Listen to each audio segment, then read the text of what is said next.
আউযুবিল্লাহি মিনাশ শাইতানির রাজিম বিসমিল্লাহির রহমানির রহিম।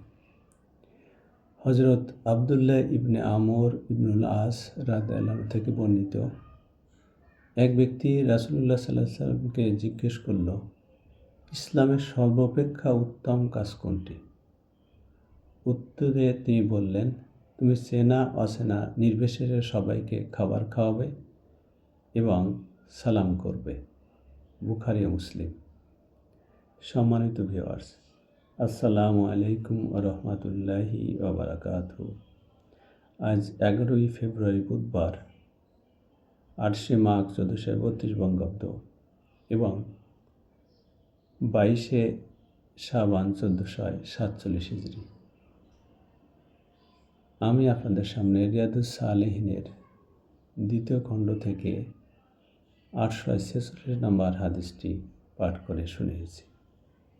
এই হাদিসে এক সাহাবা রাসূল সাল্লাল্লাহু আলাইহি ওয়াসাল্লামকে জিজ্ঞেস করেছিলেন, সবচেয়ে উত্তম কাজ কোনটি? তিনি প্রত্যুত্তরে বলেছেন, চেনা অচেনা নির্বিশেষে সবাইকে খাবার খাওয়ানো এবং সালাম করা। আল্লাহ পাক আমাদের হাদিসটি স্মরণ রাখার এবং সে অনুযায়ী আমল করার তৌফিক দিন। আমিন। হাদিসটি সাবস্ক্রাইব করতে ভুলবেন না প্লিজ। ধন্যবাদ।